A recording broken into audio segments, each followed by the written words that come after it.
I'm ready to go. All right, so dashboard week, day 3 is almost done, I think. We'll see. We'll see here in a few minutes. So the topic was public transport data. Everybody had a different city. They had to kind of basically go find the data, download it, possibly come up with an idea, download it again, go to Tableau, Sit in Tableau, realize Alteryx for the it's next wrong, day. go back to Alteryx and back and forth, right? Is that kind of how it went yesterday? Yeah. So when I left at 5, I don't think anybody was in Tableau yet. Oh, Jamie was. Maybe Jamie was? I was flirting with it. You were as well? Okay. But the faces were sad. Despondent. So Jamie has volunteered to present first. So off we go.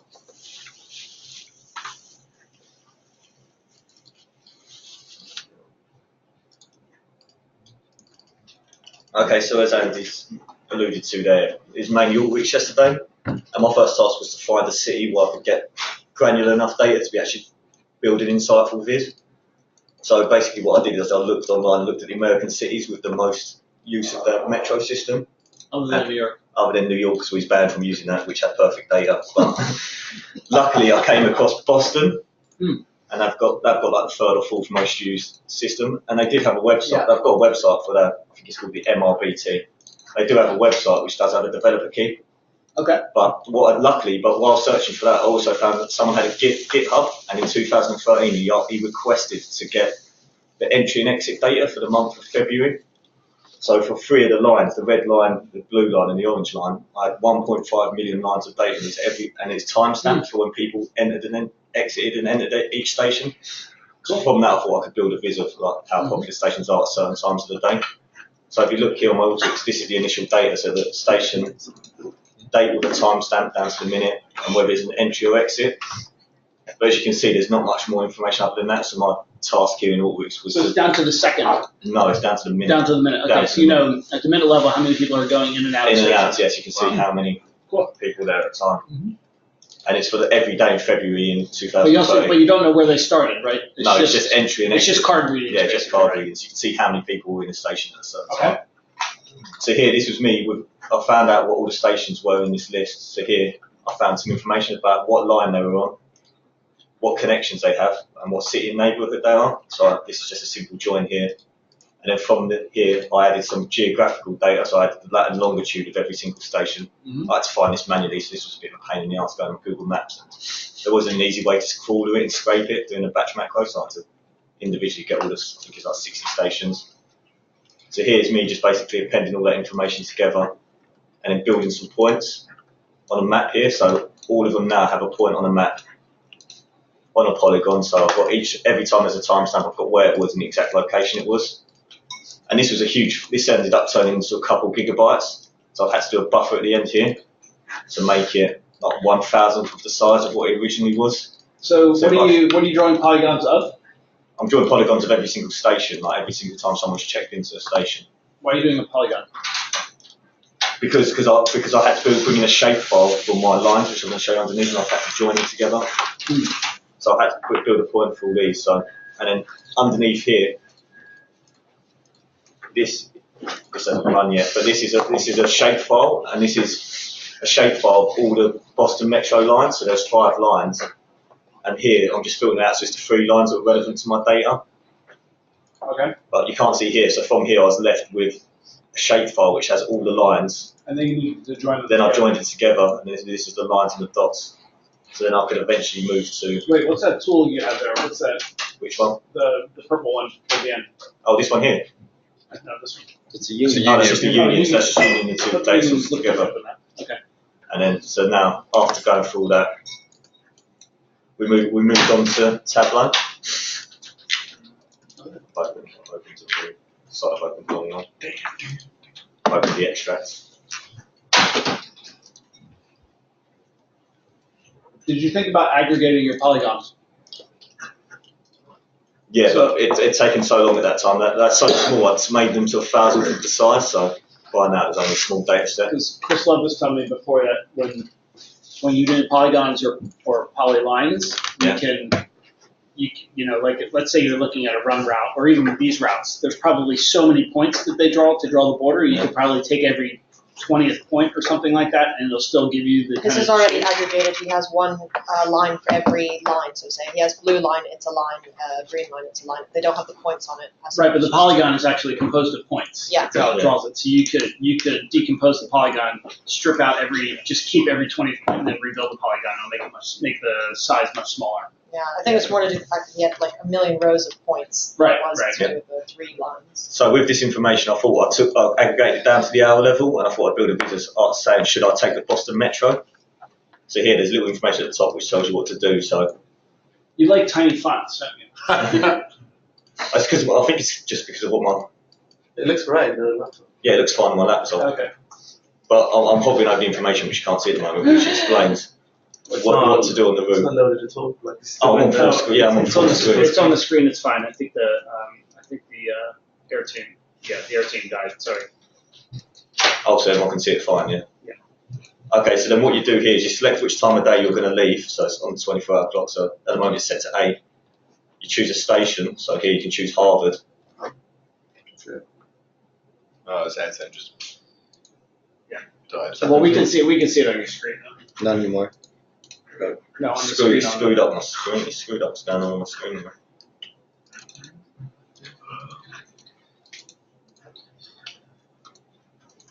Must be the Wi-Fi.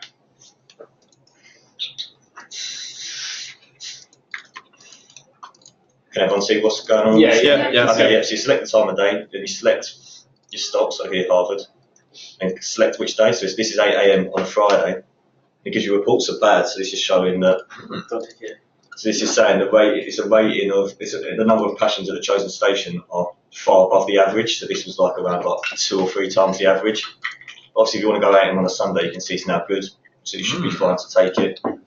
So, And on Saturday it's fair, so this is just average. So obviously if it's a red, you should probably look for taking something else other than the metros. It's likely to be busy, it's likely to be packed, and there's probably more likely to be delays. But it's a really simple viz, but I thought it's quite interesting using the data to do this.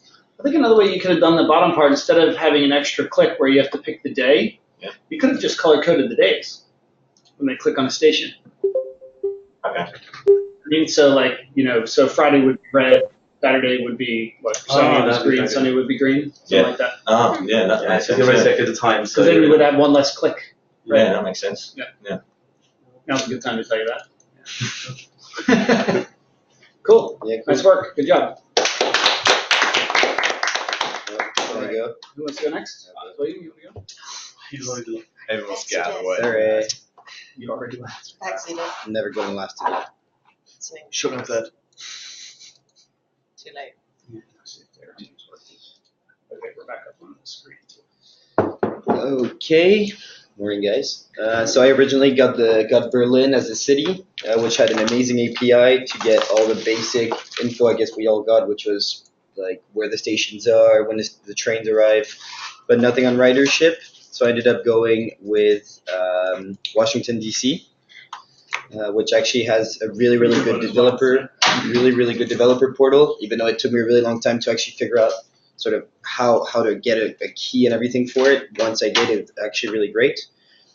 So here on this page, I could get rail station information. What was cool is I had longitude and latitude, station codes, all the names, blah, blah, blah. Blah, blah, blah. So it's just the station information, right? Exactly. Okay. But the cool thing was I had lats and longs, Mhm. so that means I didn't have to go after. It also has the address, the zip codes. It's really complete. And then I also found, so this data set, but it took me a really long time to figure out I could use it because it's not a secure page. So that means that at first Chrome wouldn't open it, but then I had no data, so I had to go down that rabbit hole. And this is I think a blog by the WMATA, and they actually do show ridership info over, so they just do data dumps from time to time. And so they did have, and actually use Tableau to visualize their own data, so I thought that was pretty cool. So I did get some ridership data from there. And so then going into Alteryx, so once I finally got the stuff to work, it was just calling that API, and then it came, maybe I should just run it.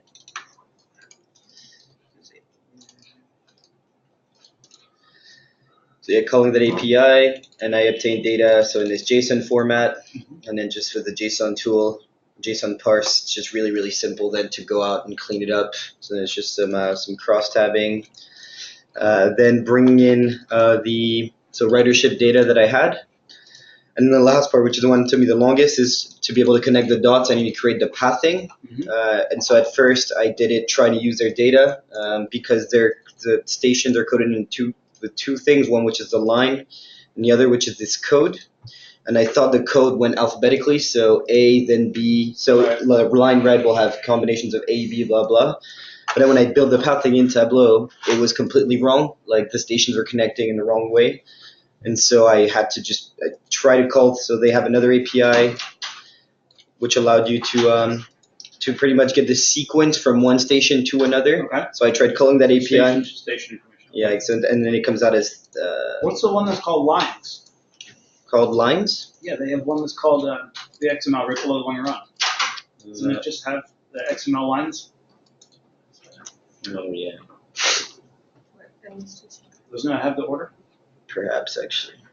Okay. No, I don't think so. No, it doesn't. This is No, what no. uses data. But Anyway. yeah, station to station. So it'll give you. So yeah, so you can just give it from station to station, and it'll Okay. give you and it'll give a sequence number that I could use as the Yeah. pathing. I could never call it in Alteryx. I think that API was broken, so I had to do it on their website and then manually just in Excel write down the sequence of numbers. So there are about like 150, so it took quite a bit of time to do. But at least then I had my pathing, so there we can see here. Mhm. And then I just joined everything together and had one nice data set with all my ridership information. What's also cool is that it gives you ridership per weekday, but also per period. So I had AM, evening, late night, and with my pathing at the end. And so that's almost one level deeper than what Jimmy had then. Because you just had the entire day, right? Yeah. So I didn't have per minute or whatever. I had the average per weekday, but still, it was still something to work Oh, yeah, with. because yours was down to the minute. minute. Yeah, mine was. You could have done like heat maps for yours or something. Yeah. So I had data over years, but like we tried it yesterday to look what it would look like to show the evolution, and the ridership doesn't move all that much, so that animation I built was really, really not cool or pretty. Yeah, but you didn't know that until you actually built it. Right? Exactly. Yeah. So it was like that's cool. 11:30 when I had to decide what to make. So I just made this, which is pretty much looking at the ridership in every station during the 4 key moments of the day. So just more. So yeah. So morning. is this so this is how many people pass through the station? Exactly. Yeah. So I guess inbound and outbound passengers, but it's just really the average just every time the one goes through. And so really it's just I thought visually it was quite cool to actually remove any of the background and just have the lines there. And so so you can just hover a station, it'll tell you what the name is, how many people went through. Are all the bubbles sized the same across the view? Yeah, exactly. Yeah. I just duplicated this sheet with a map, changed the filter for. Right, but does the size of the circle in the upper left mean the same thing as the size of the circle in the lower left? Yeah. Okay. It does, yeah. So you can just hide. So if you wanted to be able to compare them, if you just click on one, it highlights it, so you can see how. And I thought it was it makes quite sense that at the beginning of the day, it's really the stations outside, so probably where people live that are more packed. City, right. And then towards so when it That's gets cool. Yeah. and then and so the blue line gets bigger in the afternoon, whereas the red line is more important in the morning, and then at night it's really everybody's asleep and some people are downtown partying, I guess. There were some problems since a lot of the lines in the DC Metro run parallel to one another, so a lot of these stations are on the same lines. Oh, okay. But in Tableau, I couldn't find a way to sort of. They'll still be busy though. Exactly. Because I had the same problem. But that's why my pathing was so broken as well at the beginning, is that so many of these lines go through the same stations. Right. So, but I'll probably get rid of your grid lines in the background. Are they still there? Yeah. Okay. But you can see them on the street. You can see them on the thing. Yeah. Right. Cool. Nice work. Yeah. Good job. Guys. Yeah.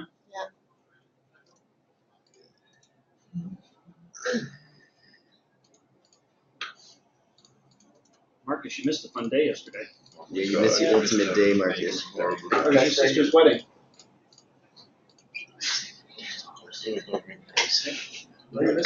Are you ill? Honestly, we're also recovering from yesterday, so we know how you feel. So I morning. read the blog, but I didn't know. Alright, morning anybody who's listening.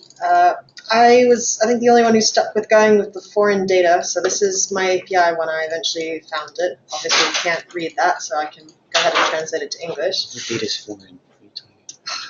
foreign, Non-English. non-English. Okay. So, anyways, It's mysterious. It's foreign. I ended up using this data set mainly, which is annual incoming traffic per station in the rail network 2016, which when you actually use the data is no granular than the year level,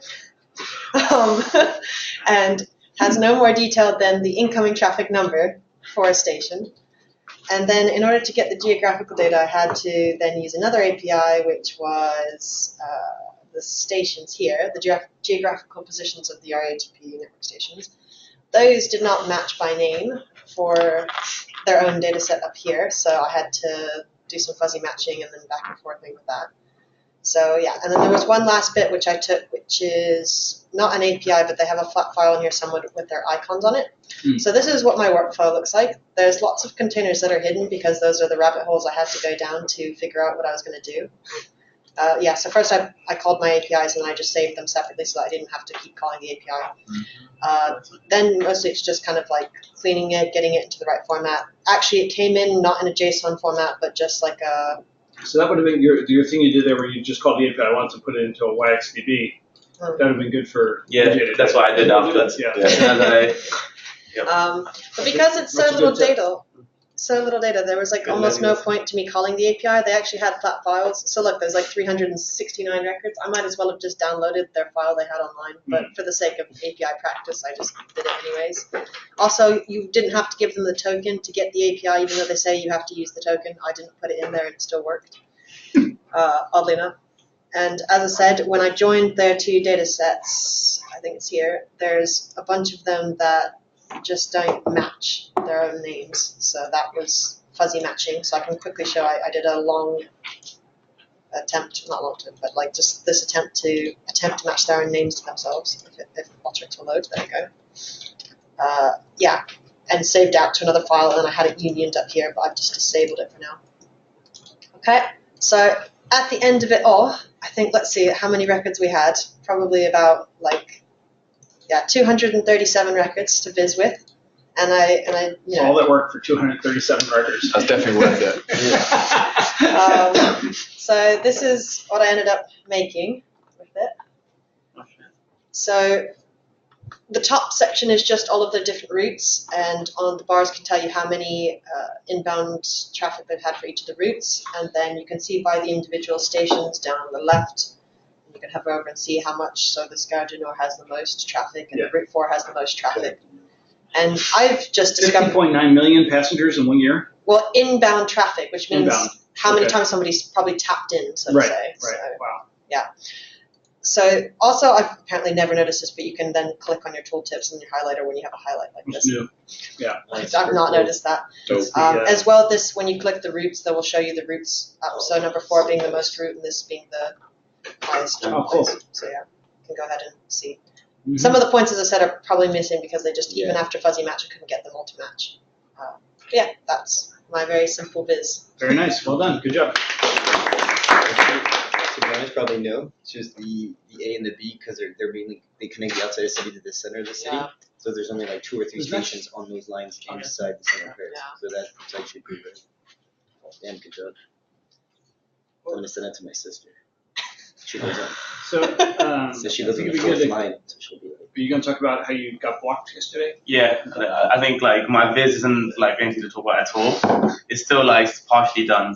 So I'll show you my viz, that disappointing viz first, and then I'm going to show you how I did it. My viz right now is just a map. Oh, I thought your business was the table. I have that as well. I was about to use that.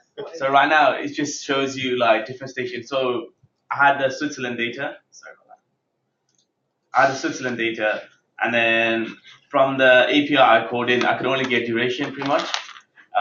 And even that took a it was very hard to get that. And then getting a path as well, there was like lots of tricks around it, but eventually we kind of just manually had to do it with Jamie's help. Right now, yeah, so it literally just shows you different How long the lines durations are. Okay. and how long durations are. But then So it shows you all the different cities you can get to from other cities. exactly. Okay. But then if I show you my Alteryx workflow, so initially I had to call in an API, and then I just wanted to do like a kind of test kind of thing, where I just wanted to know the lat and long of the different stations and see what I can get with it. So that's what I did here. It's very simple. And that's what I did with X and Y coordinates for this. Okay. And then the next step was to actually get more information out, which is a bit more trickier. And this is where I got blocked as well. Sorry. And one of the things I had to use so basically what I did was I found like I got 2 different cities, and then I tried to use a pen to get different combinations. So if there is any combinations of different cities, so that's how I found out. So there's Zurich and Bern would like use this. So thankfully Lee told me how to use this one too. I haven't used it before. So I basically got all the matches of different cities, and then just had to call in an API, do a join, and then just clean up a lot of data. And then eventually I got an output file. But just before I did this, like I ran it a couple of times. So because it was calling for, like before then, it was calling for quite a lot of data. I can show you how many. Yeah, it was calling for like 600,000 rows of data. So I kind of got blocked from the website.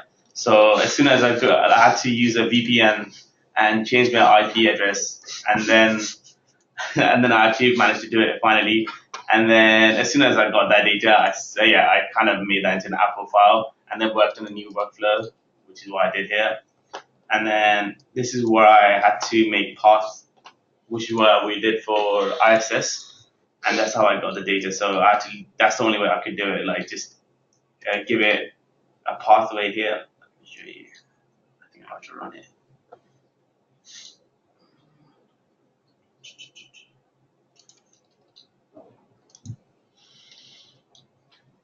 So did you just have a bunch of locations and you wanted to link them up?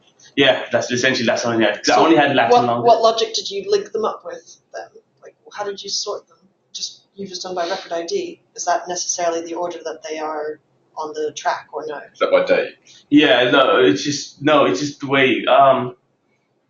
Wait, let me see. Because it's like all the trains go from one city, right? Yeah, Yeah, but then so like if it doesn't, it wouldn't match. Got to sort by record ID. Yeah. I just asked because like I didn't have anything to identify what order my points were in, so I couldn't do this. Because these lines are just one city to another city, city, so yeah. they're just straight lines going out. So there's no real. It's just Basel is one, and then whatever other city is two, right? Yeah. So that's how we did. Initially, that was the plan to kind of link it up like how you did trams, but I couldn't find a way to do it as well. So instead of that, I just gave it 1 and 2 sequence, so from and to, and I had to duplicate my rows to do that. And that's what we did for ISS. That's how we managed to get the maps. So yeah, eventually that's what I ended up with, which is why I could link it. So Yes. what measures did you, so you still just have the one measure for duration, right? That's literally what Okay. we could do. Yeah. So that's the only other than the location ID for the stuff. So they didn't duration. have ridership information then? None of that Okay. much. Yeah. So yeah, that's the other thing I should have made that decision within the first hour. Like I should have realized there's no more other information other than the duration part. Right. So I should have changed. That's what most of the guys did, and I should have done that. So that was Okay. No worries. All right. Good job. Who's next? You're next. Sure.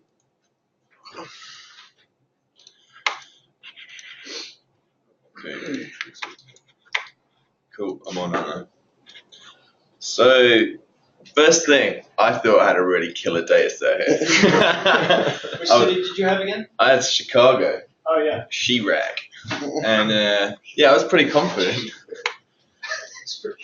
And because their data pool is really nice, like you see, like they've got ridership, daily boarding totals, and it's like a really big data set. It's from 2001.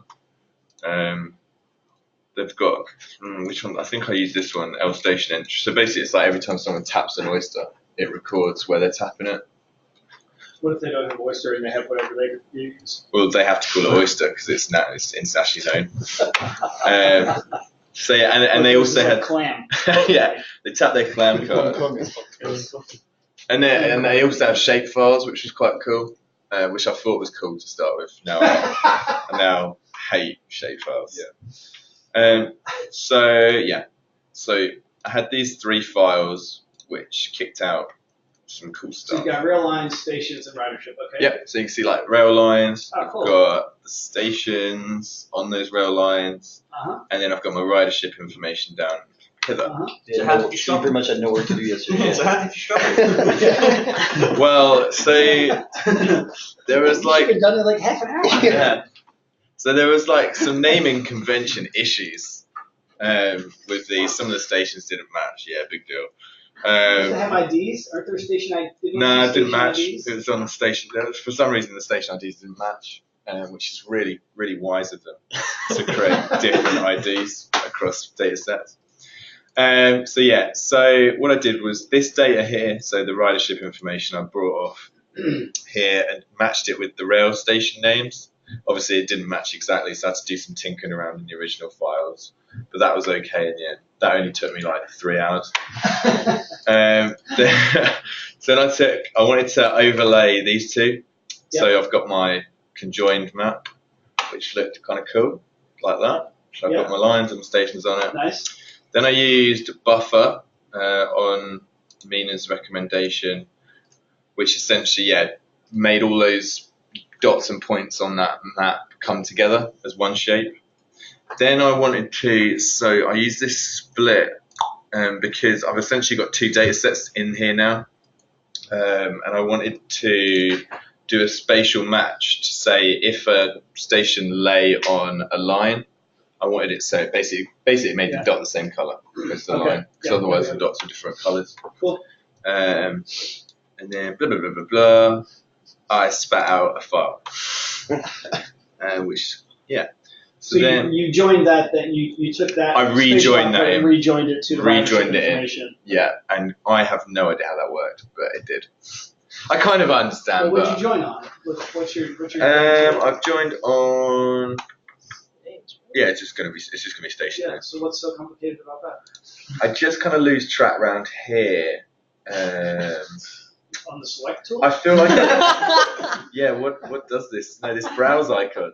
This is no, I think I just can't help feeling like my spatial match should have been earlier at this stage. So I knew here I don't know. I tried it and it didn't work. So I was like, oh well, I was obviously right the first time to do it like this. But yeah, whatever. Okay. So that's that. And then I went into Tableau and just started making the most amount of graphs I've ever made. Wow. Would that take about 6 minutes? No, because this is it. You got to remember, Andy, this iteration 1158. This is what I came up with. So how come the blue line's not blue? Yeah, well, because so basically I tried all different styles and I just didn't think it looked good. So this is how it ended up. But you can see immediately you can see like the busiest stations on each of the lines, and then it's rolled up in these in this one up the top. So if you highlight over it, that's not a good one to show. I think you need to synchronize things a bit here because some of your stations aren't on the lines. Yeah, so that's a problem with the because that's just one the shape, and it's how they've plotted their coordinates. So unless I change the hard code and then reinvert the mainframe, call the matrix up, I can't do it. Yeah, a couple of mine didn't match. So your map on the upper right basically takes you take that map and then you break it down into 8 lines. Bingo, yeah. Because I wanted to have this is the kind of micro view with the macro view at the top. Yeah. I'm not gonna lie, it's not my favorite vid, but in terms of gauging some insight, I think it kind of works. Can you click on in the upper left map where you're just kind of showing the journeys? Yeah. So okay. So that's just showing. I probably would have it color the whole. I wonder if you click on a color on that side, if it should highlight that down here or something. It doesn't matter. If I click on one of this one, I put in an action to do it, but it hasn't done. It hasn't worked. Yeah, no, it's okay. But then I wanted to do something with the lines as well, and it was just horrible. I'm not even gonna lie. I was just sitting there last night and I was racking my brains, and I just feel like it's one of those busies that could do with a few nights of sleep on, and then return to it. Really, what you probably could have done is just taken that upper left map that you have there, and just sized all those circles and called it a day. Yeah, I did it, and it just looked a beast. I couldn't. You made it really big. Yeah, I could have done that. Yeah, that's a good idea. Instead of splitting the lines up. Because I had obviously this is what I had, but then I also had spark line. I had some change diagrams looking at the difference between weekend weekday, and then the network map. I mean, yeah. You would have probably, so something like that, right? That looks pretty cool. Yeah, and then the previous one with that as well. What with the change? Yeah, so the change was quite interesting. Yeah. I mean, Anyway, yeah. Blah blah blah. It's the end of a long. It's the end of a long day. I feel like I just hate it. I'm never going to Just got to a Chicago. point where- I'm just not going to Chicago Yeah. ever again. Just just because it's How do you private. split the shapefile? All right, good job. Bits of line. How do you split it into different jobs? Yeah. I had groupings. I had like a category that was in, and that's why I did the split, so I could put the category into everything. It's awesome. It was quite handy. Got a shit viz out of it. Yeah, I've There just it is. realised I could move my work. Okay, guys, I had Philadelphia. The City API of was brotherly love. That's where I get it from. yeah. The API was very easy to get. That's the good part.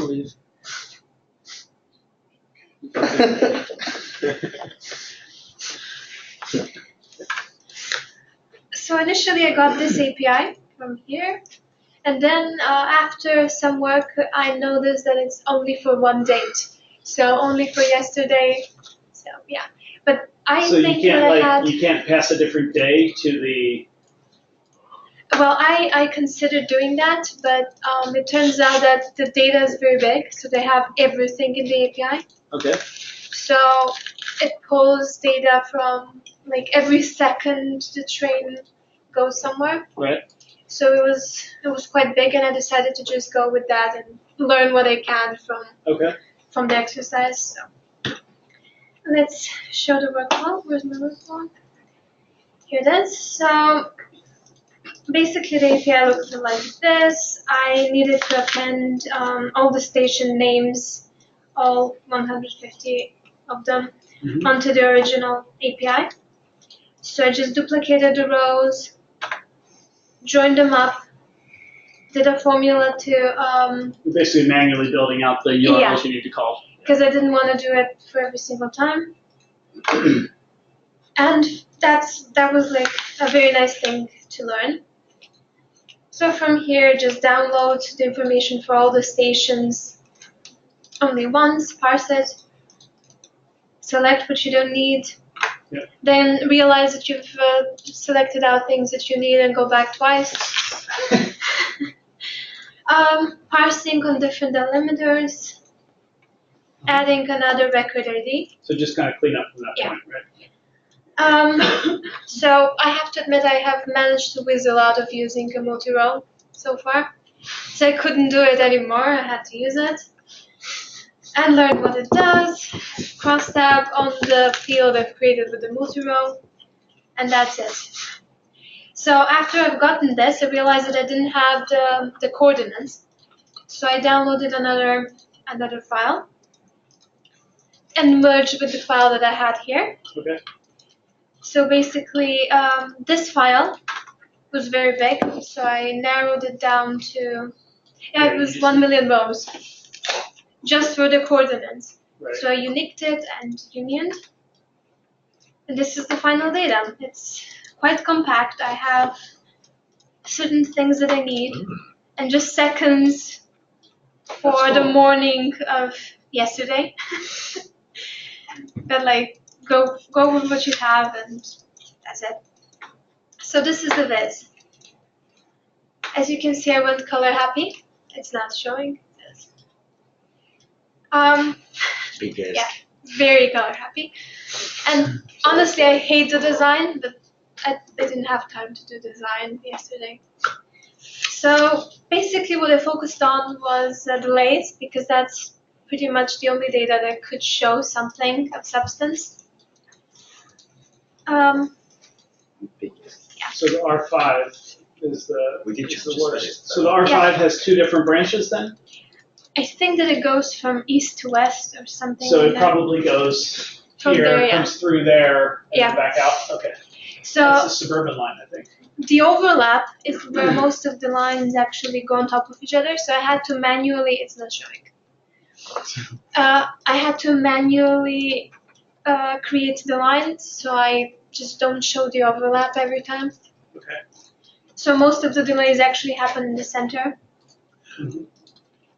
That's actually how do you like? Because obviously a lot of these maps overlay, like the lines overlap. So I was thinking, were you going to have to create like a multiple coordinates or something? You could offset them. You could take the points and then just like buffer them, or kind of move them a few coordinates over or something like that, so they don't overlap. It was a real pain for me. Yeah. Couldn't get around it in my head. Wouldn't even be that hard. Or you just do it manually and it works. So the map below. Yeah. Oh, I told yeah. you. No, we changed that earlier. That's typo I did did get changed. change She it. changed it this We're the morning. biggest. God knows that. Reversing How did it go back? Yeah. Yeah, that got changed. We did that. Yeah, mine's Have a little bit to make It's the like- joke. Reversing us all. Yeah, what's with the eyeballs? The eyeballs. Yeah, the eyeballs are the delays. So yeah, but the fun part is that the map that I've downloaded was the actual map VMS service from SEPTA. So I didn't do the polygons. I couldn't even go there yesterday. So I couldn't get rid of the little black ones in the middle. Oh, I see. So they stay there. The little eyeballs. Yeah, the little black ones, you see them? Those are. Oh, have you overlaid it onto a map? Yeah. Using X and Y coordinates? No, I didn't. I just took the map from online. Oh, okay. And that was like literally whole day worth of work. If I went through with polygons, I wouldn't have had So it's just an anything. image? No, it's a VMS map. Okay. Oh, okay. So a WMS map. Yeah. So Yeah, you just W- added that as a map source. Yeah. Oh, that's pretty cool. Cool. Good idea. And here you just have the minute per delay. So if we would like to, like, I don't know, look at certain station, let's say this one, it's supposed to filter. Am I showing the wrong one? Might have frozen. I think that it's okay on the screen. Just keep going. Okay. Irritate that again.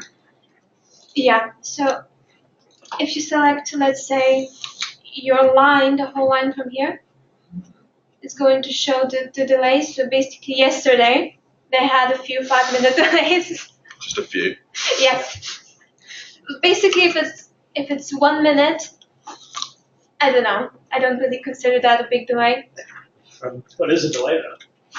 I don't know. Kind of above 3 to 5 minutes. Cool. Nice work. Thanks. Good job. All right, Lee, and then Marcus. Oh. Yeah, Marcus. Oh yeah. Oh yeah, you can do this. Cool. Oh, okay. Good morning, one and all. Okay. Sure. So I was given San Francisco as my city, which led me straight to BART API, which is the name of their lines. And it was really rich, actually. There was so much information, so much so that it was almost overwhelming. But some of it, or a lot of it, was actually real time, which would be great if you were building an app in Alteryx, but not necessarily great for a static viz. But yeah, I mean, this quickly led me off skipping into API land, but without much of a objective. So I kind of just got lost in Alteryx all day calling APIs. So this is my workflow, if it will catch up. Whoa. Yeah, so I explored a lot of possibilities. First, I started with, okay, let's just pull the list of stations, which is this top container here. So that provided me with all the list of stations, the address, latitude, longitude, all of that kind of detail, which was a great sort of base to start building the data from. Next, I discovered the API that you could pull the fare for a journey, and then I quickly realized that I would have to generate all possible journeys that you could do between stations. And to do this, I used the append tool. So I literally just had to append the list of stations onto itself to create every possible iteration. How does that work? So it's literally, you just plug it into append's over here, sorry. So the first part is me just generating a base API. But this part here, let me just zoom in a bit. yeah, so I'm plugging in like the same data really from start and finish. So that's the list of stations Every here. combination of stations. List of stations here, and then coming out at the end of it, you have. How do you configure the tool?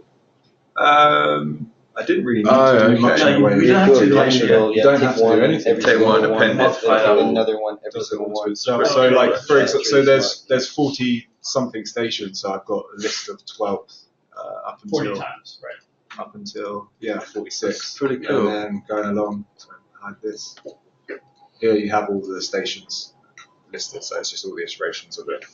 So yeah. The only thing you probably had to do is the allow all appends, because append tool won't let you do things which duplicate too much. That's true. Really? Yeah. So it wasn't allowing. It was only bringing back 4 or 5, and I didn't see this little drop down at the bottom here. Why have they done For that? ages, I was wondering why. They love to hide the drop down. 16 Yeah. records only, obviously. No, because if you do if you do appends on things with like multiple values, append, let's say 20 things to 20 things, and you can end up in the tens of millions easily. Yeah, so you can crash your objects easily with it. mine started at 46 and it turned into 2,116. So the reason it's set up by default the way it is so that people don't crash Yeah. the objects. Easily done. So that means I had to call 2,116 APIs at once, which it doesn't take too long, and luckily they didn't chuck me out. So yeah, that was the section. But previous to doing the whole fair part, I also looked at accessibility, and I thought this would be more like, how accessible it is for a handicapped person, but it turned into more of like where elevators are or where lockers are and all that kind of stuff. I didn't feel it was too interesting. But I could still include that in the final viz, but I haven't yet. And then I started playing with spatial, and this is where I've just started to want to cry, really. They actually have a downloadable shapefile thing to match it to. And looking back at it, I've seen there's an API call for the roots, and I could have matched it, but I was just too tired by that part of the day, really. So anyway, I went with the fair calculator thing. So I just kind of wanted to replicate this in a viz, really, to allow someone to see their journey. So this is what I came up with. It's really simple. You just pick a start journey. So start at Millbrae. Oh, that's one. Millbrae. That's near the airport. Yeah. And then pick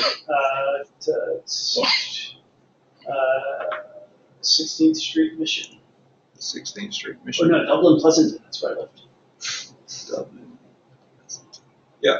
And then so it'll generate the fare. So the adult fare for it's kind of One squashed. way, 735. Yeah. That's pretty spenny, So man. expensive. And then Such a cheap city. discounted rates apply if you leave. What I wanted to try and do was get a highlight action on this icon, which is why it's here, so that it would show the 2 dots at the start and end, but I couldn't really get that to work either at such a late stage. So yeah. Cool. Well done. Good job. All right. Marcus, you want to present your day 1? You're not in. Oh, you are on there. Okay. Are you able to speak, Marcus? What? I guess I want to speak for me. That's okay. That's a table wheel. I'm trying to stop sharing. Okay. What's up? Yeah. Right. Right, yeah. So yeah, on day 1 we were sort of given a task of some basketball data, which Andy provided some APIs to go to. The ones that I tried to pull off weren't very good, so I instead decided to go to the Wikipedia pages for each player, I suppose. Yeah, so sort of on Wikipedia you've got all the stats, game stats for regular seasons and playoffs. Yep. So my challenge was to sort of compare Kobe Bryant and Michael Jordan. So I've got both of their, pulled off the tables from both of their Wikipedia pages.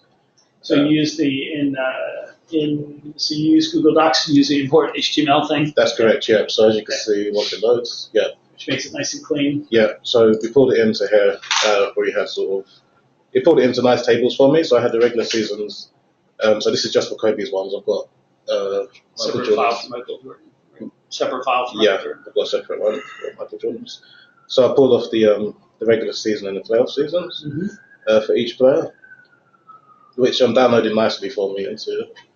So I had to do it into him and then download it again into Excel, just so I could put it into Ultrix. So isn't there a Google Sheets tool for Ultrix? There was on the gallery, but it was it wasn't. How do I explain it? It wasn't like a straightforward tool. As in, it was a set of tools, but then it was only one online. You couldn't download It was an app. I just copy and paste it into CSV. It's far easier. So yeah, I couldn't download it, so I had to run it online. Okay. So yeah, I had to put it into Ultrix. So I got the 2 sheets. So one for Jordan's regular season. One for his playoff season. One for Kobe's. One for. So how do I show my?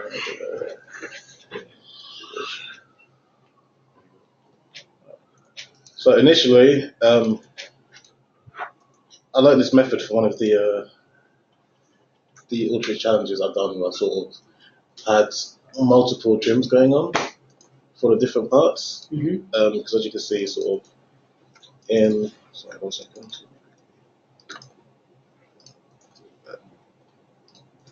So you can see what's going on.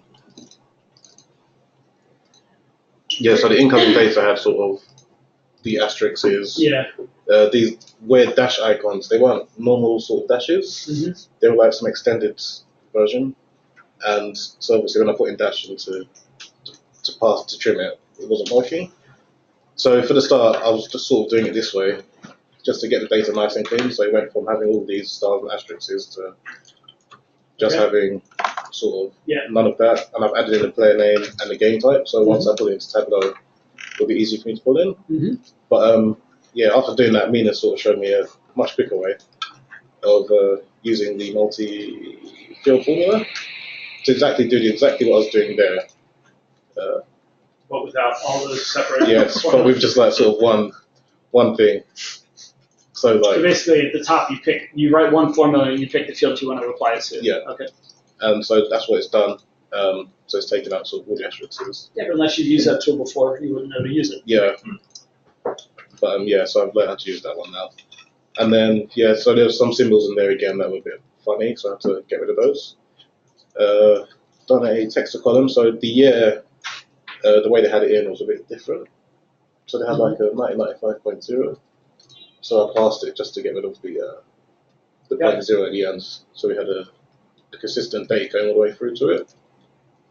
And then I sort of just changed up the data types, renames the columns. So I've done that across, so just to match what we have in the regular season. So the regular season had like the better data, so to speak.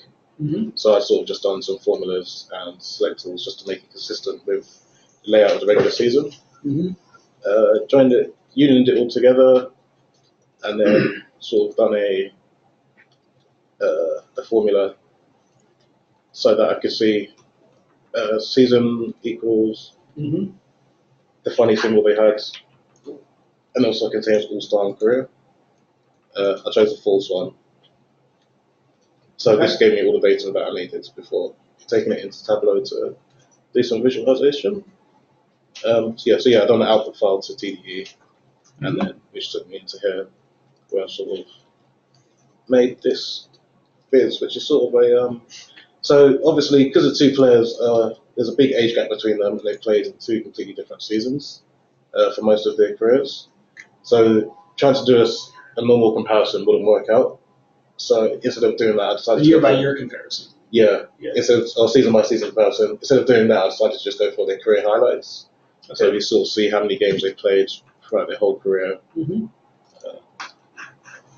I guess one way you could have done that then would have been to maybe make them all based on the number of, year 1, year 2, year 3, instead of the actual year number. So their first season, their second season, that might have been a way to compare them. Yeah, I guess so. But I mean, again, they started out at separate ages, so I think Kobe started out his career way younger than whereas Michael. But still, it's his first season. So.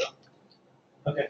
So so everything on the left side sort of highlights or changes everything on this left side here. Uh-huh. So I was meant to put a what do you call it? So basically, at the beginning of Kobe's career, he didn't play much. No. Yeah. But then you can sort of select the season. Right. And it'll update. I was meant to update all of these stats down here. Yeah. So you can see, and again, you can do the same for MJ. Cool. Also, you can select your game type, so you can choose the playoffs or the regular season. And as you can see, sort of game times have changed quite a bit for MJ. Still pretty much the same for Kobe. Yeah. And then, so you've got sort of how many blocks they've done per game, points per game. So yeah, it gives you a little rundown. Cool. Nice. And if you hover over the board as well, I've got all of their career sort of trophies that they've won. Oh, that's neat. Yeah. Cool. All right, well done. Good job, Marcus. Looks great.